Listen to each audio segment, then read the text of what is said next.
안녕하십니까, 레필입니다. 5월 1일 시황 보도록 하겠습니다. 오늘은 휴장이었고요. 코스피는 어제 0.34% 하락했고 코스닥은 1.2% 정도 하락을 하면서 양 지수가 하락을 하였습니다. 코스피는 외국인 투자자 1,600억 매도, 기관 투자자 2,200억 매도를 하면서 양매도 진행이 되었고요. 코스닥도 외국인 투자자 700억, 기관 투자자가 1,200억 매도를 하면서 마찬가지 양매도 진행이 되었습니다. 거의 코스피는 보합 수준으로 진행이 되었고요. 크게 하락 없이 진행이 되었고, 최근에 이제 V자로 좀 올라가는 분위기가 형성이 되고 있습니다. 그래서 시장이 계속 강한 모습을 보이고 있고요. 어느덧 이제 3분의 2 정도까지 회복을 했는데, 이제 추가적인 상승이 이어질지는 아무래도 미국의 시장에 따라서 달라지게 될 것 같습니다. 외국인 투자자는 하루 매도를 계속 반복하고 있는데요. 크게 매도 없이 일단은 이전에 이 매도에 대한 추세를 계속 이어가는 것과는 최근에 좀 다른 움직임입니다. 그래서 매도를 연속적으로 하는 게 아니라 매수를 좀 하고 매도를 양을 많이 줄이고 이런 식의 좀 진행이 있고요. 기관 투자자는 금융 투자 위주로의 매도, 그 다음에 연계금 투자자는 매수를 계속 이어가면서 매도는 크게 하지 않는 상황입니다. 그래서 여전히 코스피는 기관 투자자 위주로의 매수가 이어지고 있다, 이렇게 보셔도 될 것 같습니다. 코스닥은 지금 700포인트 수준이고요. 마찬가지 좀 V자로 올라와 있는 상태에서 코스피보다는 조금 조정을 받고 있습니다. 그러나 절반 정도 수준의 회복을 보여주었고요. 투자 수급도 일단 외국인 투자자, 기관 투자자 빠져나가면서 일단 전날 매수했던 것을 그대로 뱉어주는 모습이었습니다. 그래서 아직은 수급적인 특별한 사항은 보이지 않고 있고요. 매수 매도가 반복되고 있는 그런 상황이다, 이렇게 이해를 하시면 되겠습니다. 자, 그 다음에 해외 증시인데요. 해외 증시는 나스닥이 어제 이제 급락을 하기 시작하면서 꽤나 이제 하락을 하는 듯 했는데 장중에 이제 다시 회복을 하면서 거의 보합 수준까지 지수가 반등을 했습니다. 그러면서 오늘도 니케이 지수가 1% 가까이 반등을 했고요. 전반적으로 좀 좋은 움직임을 또 보이고 있습니다. 그래서 시장이 지금 지표가 어제 좋지 않은 지표들이 나왔는데도 좀 버텨준다라는 모습이 보이고 있고요. 향후 이제 움직임도 계속 지켜볼 필요가 있겠습니다.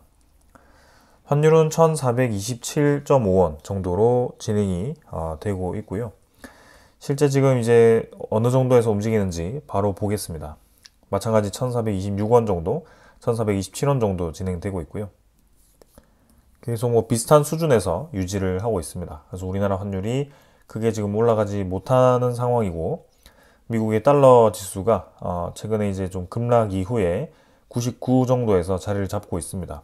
한 달치로 본다면 지금 이제 99를 찍고 살짝 이제 올라가는 분위기인데요. 그렇게 이제 많이 올라가지 못하고 있어서 우리나라 환율도 계속 안정적으로 자리를 잡고 있습니다. 그러나 이러한 부분들은 이제 주요 금리 정책들이 이제 발표가 되었을 때 좀 바뀔 수 있기 때문에 조금 더 지켜보도록 하겠습니다. 자, 그 다음에 이제 어제 발표되었던 주요 경제 지표들에 대해서 좀 같이 한번 살펴보도록 하겠습니다. 일단 그저께 발표되었던 주요 지표들도 같이 본다면, 미국 노동부의 구인 이직 보고서를 보시면 예상치보다 지금 이제 이직 보고서에 대한 수치가 좀 많이 떨어져 있습니다. 그러면서 CB 소비자 신뢰 지수도 지금 86포인트까지 떨어진 상황이고요. 예상치보다 소비자 신뢰 지수가 좀 많이 떨어져 있는 상태입니다. 그만큼 지금 시장에 대한 불확실성이 크고 소비자에 대한 이 소비에 있어서 좀 많이 영향을 주고 있다라고 보시면 되겠습니다. 그리고 애틀란타 연방준비은행의 1분기 GDP 나우가 마이너스 2.7%가 나왔었고요. 실제로 어제 미국의 1분기 GDP가 발표가 되었죠. 그 수치가 마이너스 0.1%로 발표가 되었습니다. 마이너스 0.3%네요. 그래서 예상치가 0.2%였는데 지금 이제 마이너스로 나왔고요. 이거는 코로나 이후에 처음으로 지금 이제 마이너스로 나왔습니다. 그래서 그만큼 이제 관세라든지 좀 여러 가지 요인들이 이 GDP 마이너스에 영향을 주었다라고 볼 수가 있고요. GDP 마이너스가 결국에는 그 경기에 대한 둔화를 의미할 수 있다. 더 넘어서는 침체가 나올 수도 있다라는 그런 우려감이 나오기 때문에 이런 부분들을 계속 주시를 해볼 필요가 있겠습니다. 그러면서 지금 비농업 부문의 고용 변화를 보시면 62K가 나오면서 이 예상치보다 훨씬 지금 농업 부문의 고용이 떨어져 있는 상황입니다. 그만큼 지금 고용시장도 좀 이제 한파가 보이고 있는 그런 상황인데요. 근데 이제 물가를 보시면 개인 소비 지출 물가 지표가 예상치와 부합하게 어제 발표가 되었습니다. 그래서 근원 소비자 물가 지수가 굉장히 중요했는데요. 근원 개인 소비 지출 물가 지수는 2.6%로 예상치와 거의 동일을 했고요. 소비 지출 물가 지수도 마찬가지, 지금 0% 수준으로 거의 유사했습니다. 그래서 시장이 이제 급락을 하다가 이 지표가 발표되고 나서 다시 급 반등을 하기 시작했는데요. 지금 시장이 가장 우려하는 것은 경기가 둔화되면서 둔화에 대한 시그널로 물가가 당연히 하락을 해야 되겠지만 그 이전에 관세에 대한 영향으로 물가가 올라가지 않을까라는 그런 우려감이 좀 있었고요. 이 두 개가 이제 같이 나타나는 순간 스태그플레이션에 대한 우려감이 부각되면서 진퇴양난에 빠질 수 있다라고 어제 제가 말씀을 드렸습니다. 근데 다행히도 이 물가에 대한 완화 조짐이 좀 나타나고 있는 상황인데요. 실제로 FOMC에서는 이 개인 소비 지출에 대한 데이터를 상당히 중요하게 생각을 하고 있습니다. 그래서 지금 빠르게 떨어진 뒤에는 2점 중반 수준에서 이 PCE 지표가 계속 유지가 되었고요. 차곡차곡 이제 올라가는 그림이 나오다가 이제 전에 3% 수준까지 올라갔었습니다. 근데 다행히 지금 2.6% 정도로 좀 떨어지면서 안정적으로 물가 지수가 흘러가고 있습니다. 딱 하루만, 한 달만 본다면 꺾여버리면서 내려가는 추세로 보일 수 있겠지만 사실 이제 파월 의장이 금리를 내릴 수 있을까에 대한 의문감은 있습니다. 왜냐하면 한 달 가지고 모든 걸 판단하기는 어렵고요. 적어도 이제 조심스럽게 접근을 한다라고 한다면 한 달 더 이제 PCE 지표를 보고 이게 확실하게 2.6%보다 이제 떨어져서 2점 초반대라든지 2.4%대라든지 차곡차곡 이제 내려가는 그런 분위기가 형성이 되었을 때 서서히 이제 금리 인하를 할 수 있는 명분이 생길 수 있지 않을까 그런 생각입니다. 그래서 개인적으로는 5월 달에 FOMC가 이 금리를 내릴까에 대한 의문감이 있는데 혹시 모르니까 일단 계속 지켜보도록 하겠습니다. 자, 그래서 GDP가 지금 이제 좋지 않게 나왔는데 생각보다 미국 증시가 강하게 지금 흘러가고 있는 상황이고요. 그러면 이제 이 GDP 마이너스에 대해서 이 트럼프는 어떻게 얘기를 했느냐? 미국의 경제 성장이 3년 만에 역성장을 했는데 트럼프는 관세 탓이 아니다. 바이든이 망쳤다라고 얘기를 했습니다. 바이든이 나쁜 수치를 남겼기 때문에 1분기가 지금 영향을 받은 거고 지금 관세 전쟁 전에 물량을 확보를 하면서 수입 급증을 하면서 무역 적자가 최대치로 지금 올라갔다. 이렇게 얘기를 하고 있습니다. 수입을 많이 하는데 왜 무역 적자가 나타나냐 하면 달러 지수가 높았기 때문입니다. 근데 그 달러 지수가 지금 10% 정도 인하되었기 때문에 미국 입장에서는 이제 수입에 대한 양이 늘어나도 이 달러에 대한 가치가 통화 가치가 좀 떨어져서 그래도 무역 적자에 대한 우려감이 좀 이제 수입 재정 적자에서는 좀 완화될 수 있겠죠. 근데 그 이전에는 그렇지 못했기 때문에 거기에 대한 무역 적자가 1분기에 나타났다. 이렇게 얘기를 하고 있습니다. 자, 그러면 바이든 정부에서 어떤 수치를 나쁘게 남겼길래 트럼프가 저런 얘기를 하느냐? 요거를 이제 우리가 생각해 볼 필요가 있겠는데요. 자, 요거를 한번 보겠습니다. 늘어나는 나랏빚, 단기채 증가는 시한폭탄이라고 이제 얘기가 나왔는데요. 2025년 만기 도래 예정인 미국 국채 규모가 3조 달러, 4,400조 원에 이를 것으로 예상이 되는데 이 중 대부분이 단기채라 하는 채권 시장의 이런 불안 요소로 떠오르고 있다. 채권 투자자들은 지난해 채권 시장 폭락에 이어서 올해 한 해도 여러 어려움에 직면할 수 있다. 그 원인 중 하나는 만기가 다가오는 대량의 단기채 때문이다라고 되어 있습니다. 그럼 단기채라고 하는 게 무엇이냐? 단기채라는 것은 이제 국채가 일단 정부가 국가 사업에 쓸 돈을 마련하기 위한 채권을 얘기하는데 그 중에 1년 만기, 1년 미만의 만기 단기 국채를 얘기하는 거고 만기가 1년에서 10년은 중기 국채, 만기 10년 이상은 장기 국채라고 얘기를 하고 있습니다. 그러니까 1년 미만에 지금 만기가 다가오는 채권들이 엄청나게 많다는 뜻이고 아까 3조 달러의 부채 중에 20% 수준의 지금 단기채가 유지되었었습니다. 근데 작년 이제 바이든 정부 때 그 20%를 넘는 초과 단기차 차액이 지금 이제 발생을 했고 그게 2조 달러에 이른다라고 지금 발표가 되고 있습니다.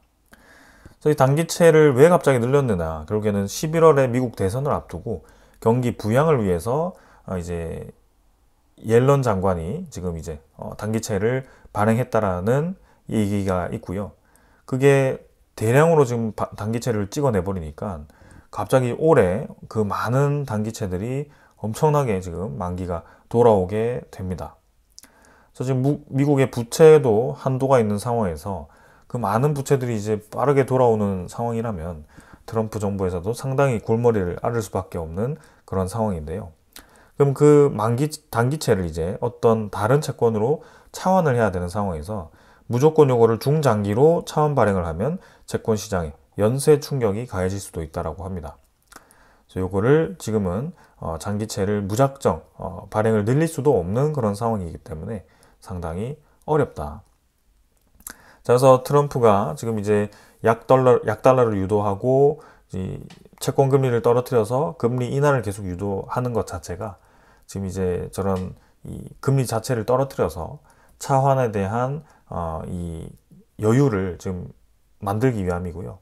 그 다음에 재정 적자를 줄이기 위해서 결국 선택한 것이 무역 수지를 개선을 하는 것입니다. 그래서 지금 그거를 손을 보고 있는 상황이고요. 그게 뜻대로 된다면 좋겠지만 지금 상황에서는 좀 이제 반반인 느낌 그런 상황입니다. 그래서 지금 우리는 그러한 상황이 있다. 미국도 부채를 막기 위해서 최선을 다하고 있는 그런 상황인데 그 최선이 이 다른 국가들에게는 썩 좋은 느낌은 아니기 때문에 조금 이제 어려움이 있다. 이렇게 생각이 됩니다. 자, 그래서 미국 베센트 장관도 지금 이제 장기 국채 발행 규모를 현 수준으로 유지하겠다, 늘리지 않겠다라고 얘기를 했고요. 그 다음에 기존 국채 매입 프로그램도 강화하겠다라고 얘기를 하고 있습니다. 국채를 매입하면 어떻게 되죠? 국채 금리가 떨어지기 때문에 기준금리를 인하할 수 있을 그런 좋은 요건이 마련되게 됩니다. 그리고 채권에 대한 발행량을 줄여서 이 채권에 대해서 좀 과도하게 시장이 흔들리는 것을 막겠다라고 얘기를 하는 것이고 아주 안정적으로 시장이 흘러가기를 지금 원하는 것 같습니다. 천천히 지금 이 채권 금리에 대한 하락을 유도하고 있는 그런 상황이고요. 실제로 미국의 10년물 채권 금리가 최근에 한 달 동안에 조금씩 내려가는 분위기로 다시 형성이 되고 있습니다. 4.13%까지 0.9% 정도 하락을 하고 있고요. 하지만 1년치로 본다면 아직까지 그렇게 유의미하게 채권 금리가 많이 떨어지진 않았습니다. 트럼프 대통령이 실제로 취임을 하기 전에 이미 국채금리가 많이 떨어졌던 구간이 있었는데요. 3.6% 수준까지 떨어졌던 국채금리가 트럼프 취임에 대한 그런 우려감, 그 다음에 관세 전쟁에 대한 우려감으로 급격하게 급등을 했었죠. 그래서 그거를 다시 끌어내리는데 좀 이제 공을 들이고 있는 거고요. 이게 이제 얼마나 떨어질지도 좀 봐야 됩니다. 결국에는 국채금리가 떨어진다라는 것은 경기에 대한 일부 둔화 혹은 침체까지도 유도할 수 있다. 이렇게 생각을 해야 될 것 같고요. 그런 부분이 불가피하다면 계속해서 우리는 어려운 시장을 경험을 할 수도 있다. 아직까지 시장은 견고합니다. 여전히 많은 돈이 풀려 있기 때문에 조금이라도 시장 분위기가 개선된다 싶으면 바로 이렇게 반등을 하는 그런 모습인데요. 과연 이게 이 상승세를 계속 이어서 전고점을 탈환을 할 수 있을지 그것이 의문인 그런 상황입니다. 왜냐하면 실제로 증권가에서도 미국 S&P 목표치를 이제 좋은 상황이라고 했을 때 결국에는 원점으로 돌아간다라고 표현을 하고 있기 때문에 아직도 경기에 대한 침체 가능성을 높게 보고 있고 S&P 지수의 목표치를 낮추고 있기 때문에 조금 더 봐야 되는 상황입니다. 자, 그럼 지금 나스닥 선물이 좀 올라가고 있는데요. 저건 이제 빅테크에 대한 실적들이 좋게 나오면서 어제 장시간 외 가격으로 좀 빅테크 기업들이 좀 많이 올라간 상황입니다. 근데 그러한 상황들이 지금 경기가 아주 좋아서 다시 이 미국이 또 성장률이 높게 나올 거라서 그렇게 나왔다라고 생각하기보다는 사실 제가 봤을 때는 관세가 본격적으로 부과되기 전부터 이미 많은 기업들은 이 관세 전쟁에 대해서 우려했고 거기에 대해서 준비를 했던 것 같습니다. 그래서 미국이 관세 부과 전에 재고를 쌓기 위해서 미리 1년치를 이제 구매를 한다든지 향후 이제 흔들릴 것을 예상해서 더 많이 이제 구매를 해준다든지 그런 식의 좀 대처를 했던 것 같고요. 그러면 각 국가에 당연히 이제 무역량이 늘어날 수밖에 없고 그 다음에 그런 이제 물품들에 대한 가격이 급등을 할 수밖에 없는 그런 상황이었다. 그러니까 무역을 많이 했다, 수출을 많이 했다라는 그 수치 자체가 사실상 무역 전쟁으로 인한 좀 과도한 움직임이었을 가능성이 크다. 일시적인. 그래서 무역이 지금 대폭 증가했다면 사실 이제 몇 달 뒤면 관세 전쟁이 계속 이어진다고 했을 때는 무역량이 급격하게 줄어들 가능성이 있고 이 제품에 대한 가격 급등도 사실상 다시 떨어질 가능성이 높다라고 볼 수가 있겠습니다. 우리나라도 실제로 4월 수출량이 늘었다라고는 하지만 이러한 영향들이 클 거라고 좀 생각이 되고요. 네, 결코 지금은 좋은 상황은 아니다라고 생각이 됩니다. 자, 그러면 이제 트럼프에 대한 관세 전쟁이 어떻게 이제 끝이 나느냐, 그게 이제 상당히 이제 머리가 아픈 상황인데요. 관세에 대한 협상안이 지금 7월 초까지입니다. 7월. 그러니까 유예 기간이 7월 초까지거든요. 벌써 90일 유예 기간 중에 거의 한 3분의 1 정도가 또 지나간 상황입니다. 얼마 안 된 것 같은데 금방 지나가 버리죠. 우리가 이제 멕시코 관세를 부과하기 시작한 그 시점이 3월부터였습니다. 그래서 벌써 기간이 이렇게 되었고요. 한 달 뒤면 벌써 이제 6월에 들어가면서 다음 달에 다시 관세가 부과될 수 있겠구나. 이러한 우려감이 나올 수 있습니다. 그래서 트럼프는 지금 관세 협상이 오래 걸리면 그냥 내가 정하겠다. 이렇게 얘기를 하고 있습니다. 미국이 정하겠다. 그만큼 이 관세 협상을 제대로 안 하면 또다시 관세를 대폭 부과하겠다. 이런 것과 똑같습니다.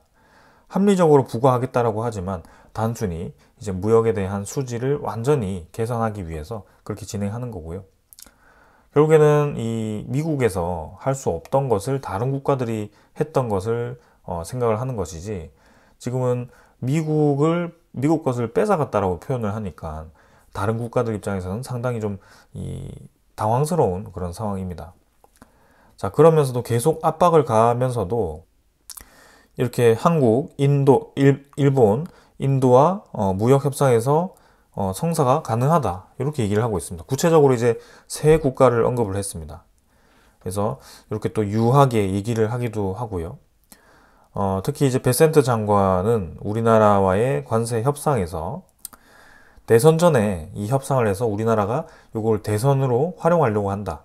이렇게 얘기까지 했었습니다. 근데 이제 그걸 이제 부인을 했고요. 우리나라 산업부 장관에 의하면 미국의 관세 협상은 대선 전까지 결론 낼 절차 준비가 안 되어 있다. 그러니까 적어도 6월 초까지는 관세 협상이 되지 않는다라고 얘기를 하는 겁니다. 트럼프 얘기와는 좀 다르죠. 그래서 다음 달도 관세가 지금 이제 협상이 끝나지 않고 계속 이제 협상을 시도할 것으로 보여지고요. 아무래도 다시 한번 관세를 부과할 수 있다라고 압박할 때까지 최대한 이 협상을 늦게 할 가능성이 커 보입니다. 자, 이게 이제 문제입니다. 트럼프는 본인이 이렇게 관세를 부과함으로써 미국 내에 많은 공장들이 지금 지어지기 시작한다. 특히 삼성이라든지 현대라든지 이런 큰 기업들이 투자를 하기 시작했다. 이렇게 자화자찬을 하고 있습니다. 근데 투자를 결정하고 나서 부지 선정을 하고 그 부지를 이제 공장을 짓기 위해서 착공을 하고 완공을 하고 거기 들어가는 생산 라인을 만들고 이러한 모든 과정들이 1, 2년 만에 끝날까요? 그렇지 않습니다. 적어도 이제 5년 이상은 걸릴 거라고 보고 있고요. 5년 이상이면 트럼프 임기가 끝나고 나서입니다. 그렇기 때문에 이 기업들이 지금에서야 트럼프한테 굉장히 좋게 협상을 시도를 하고 있지만 결국에는 내년 중간 선거 이상만 되더라도 트럼프의 이 공격적인 정책이 이어질 수 있을까? 벌써 지지율이 36%라는 그런 얘기가 있는데요. 그 움직임들이 계속 이어질 수 있을까? 이러한 의문감이 들 수 있습니다. 그렇기 때문에 사실상 미국의 무역 수지를 개선하는 것보다도 오히려 미국의 주도권을 잃을 수도 있다는 그런 경고가 나오고 있습니다. 헤지펀드의 대부도 지금 이제 관세 혼란이 진정되기는 이미 늦었다. 통화 질서, 국제 질서가 붕괴되기 직전이고 세계 여러 나라가 미국을 우회할 수도 있다. 이렇게 얘기를 하고 있습니다. 그 문제가 이제 커질 수 있는 거고요. 달러에 대한 신뢰도가 떨어진다면 계속 달러 지수는 떨어질 수 있고 특히 미국에 대한 채권 신뢰도가 떨어지면서 채권 자경단에 의해서 또 한 번 국채 금리가 올라갈 수도 있는 그런 상황. 미국의 부채가 지금 이제 값싸게 금리를 낮춰서 차환을 할 수 없는 상황이 된다면 그 또한 상당히 큰 골칫거리가 될 겁니다. 그리고 실제로 도이체방크의 증권가에서도 외인들이 미국 자산을 매수 파업을 진행하고 있다라고 발표를 했고요. 이러한 것들이 지금 이제 미국 자산 기피 현상으로 나타나고 있다. 그래서 이러한 부분들이 이제 계속 이어진다면 문제가 될 수 있다라고 얘기를 하는 것이고, 지금 종합적으로 정리를 해보면 단기간에 늘어난 이 무역량은 관세 전쟁 전에 빠르게 관세를 피해서 서로 이제 물건을 주고받기 위함이고, 그 다음에 이 경기에 대한 그런 침체가 지금은 오히려 그 폭발적인 무역량 이후에 무역량이 서서히 줄어들면서 나타날 수도 있다. 그리고 미국의 이러한 강압적인 태도에 의해서 지금 이제 다른 국가들이 제3의 국가들을 통해서 미국을 우회할 수도 있다라는 것이고, 이런 것들이 이제 어떤 결과를 나타날지 봐야 됩니다. 자, 그래서 미국도 계속 중국에게 손을 내밀고 있고요. 중국도 미국에게 아직 문은 열려 있다라고 얘기를 하고 있습니다. 자, 그래서 중국은 아쉬운 건 미국이다. 현 시점에서 미중 접촉은 나쁘지 않다. 이렇게 얘기를 합니다. 근데 미국이 여러 경로로 접촉을 하고 있고 차후 공식 협상을 위한 그런 명분 쌓기를 하고 있다라는 얘기를 하고 있습니다. 자, 하지만 얘기가 조금 이제 중국도 우리가 먼저 양보하는 건 아니다라는 것을 강조하는 것 같죠. 그래서 중국이 불리한 협상을 하지 않겠다라는 의지를 내비치는 것 같다라는 생각이고요. 만약에라도 무역 협상을 위해서 서로 만난다고 하더라도 트럼프 1기 때와 같이 계속해서 협상이 결렬되고 보완하고 결렬되고 이러한 과정을 이어갈 가능성이 큽니다. 그 기간이 상당히 오래 이어질 가능성이 있고요. 보편 관세가 부과되고 특히 중국에서는 많은 관세가 지금 부과되고 있는 입장이기 때문에 중국 경제 입장에서도 타격이 가고 미국 입장에서도 그만큼 수입 물품에 대한 가격이 올라가는 것이기 때문에 소비자 물가에 대한 상승 촉진 혹은 소비자에 대한 심리 지수가 계속 하락할 수 있는 요인이 될 수가 있습니다. 그것이 어떻게 이제 결과가 나올지 봐야 되고요. 미국이 트럼프 1기 때처럼 마냥 여유롭지 않습니다. 아까도 얘기했듯이 바이든 정부 때에서 넘어온 많은 단기채 물량들이 지금 만기를 앞두고 있는 상황에서 트럼프도 결단을 내려야 되고요. 그래서 계속 지금 이제 5월이 들어왔기 때문에 7월, 8월 이때부터 많은 채권들이 지금 이제 차환이 되어야 됩니다. 근데 그때까지 이 미국의 국채 금리가 뚝 떨어지지 않는 이상은 어려운 상황이 이어질 수 있다. 미국의 디폴트 우려가 다시 한번 부각될 수 있다. 이렇게 생각이 됩니다. 그나마 다행인 것은 일본의 엔화에 대한 압박이 그래도 조금 완화되었습니다. 그래서 0.5%로는 일본 은행이 금리를 동결을 했고요. 인플레이션에 대한 예측도 줄어들면서 금리에 대한 인상 속도가 조금은 조절될 수 있겠구나 라고 예상이 됩니다. 그러나 한편으로는 다음 금리 인상이 반드시 늦진 않을 거다라고 또 일본은행 총재가 또 애매하게 얘기를 했습니다. 물가 상승에 따라서 언제든지 금리 상승을 할 수 있다라는 얘기를 한 것이기 때문에 안심하기는 좀 이른 상황인데요. 그래도 우리가 계속 우려하던 이 N달러를 보시면 140 근처까지 갔다가 다행히 최근에 또 반등을 해서 144까지 올라와 있는 상황입니다. 그래서 단기간에는 지금 엔캐리 트레이드에 대한 청산 우려는 좀 완화가 되었기 때문에 크게 지금은 시장을 흔들 만한 요소는 되진 않을 것 같고요. 지금은 오히려 이제 물가도 조금 완화되었고 이제 경기에 대한 침체 우려가 좀 나타날 수 있는 상황인데 미국에 대한 2분기 GDP가 어떻게 될지, 그리고 본격적으로 상호관세가 부과되었던 이제 4월의 물가가 어떻게 나올지 그런 것들을 좀 봐야 되는 상황입니다. 자, 그러면서 오늘도 몇 가지 중요한 지수들이 발표가 되는데요. 미국의 9시 반에 신규 실업수당 청구 건수가 발표되고요. 그 다음에 제조업 구매 관리자 지수가 또 발표가 됩니다. 요거는 22시 45분, 그 다음에 23시에 이렇게 차례대로 발표가 되고요. 신규 실업수당 건수가 이제 높으면 당연히 또 침체에 대한 우려, 그 다음에 제조업 구매 관리자 지수가 지금 50.7 예상인데요. 50 이상이면 성장, 50 아래면 축소죠. 그래서 50 아래로 나온다면 또 거기에 대한 우려감이 있겠죠. 그래서 그런 부분들이 지금 증시에 영향을 줄 수가 있습니다. 그래서 단기간에는 지금 크게 시장을 흔들 만한 이슈는 당분간은 나오지 않을 수 있습니다. 그러나 제가 우려하는 것은 이제 7월 달로 기한이 만료가 되는 90일의 유예, 그죠? 유예 관세가 과연 또 어떻게 부과가 될 건가? 7월 달까지 이제 트럼프의 목적, 경기에 대한 조금 둔화를 유도시켜서 금리를 대폭으로 인하시키지 못했을 경우에 이제 돌아오는 단기채에 대해서 어떻게 요거를 커버를 할 것이냐. 그리고 단순히 국가 부채가 아니라 이제 상업용 부동산 부채가 또 터지기 시작한다면 그게 어떻게 이제 돌아갈지, 그런 것들을 우리가 좀 면밀하게 봐야 되는 상황입니다. 그래서 개인적으로는 2분기가 상당히 이제 좀 2분기와 3분기죠. 네. 그 사이가 상당히 좀 시장이 앞으로 이제 어떻게 흘러갈지가 결정될 수 있는 중요한 기간이라고 좀 생각이 들고요. 계속해서 조심스럽게 좀 지켜보는 수밖에 없겠다라는 그런 생각을 좀 합니다.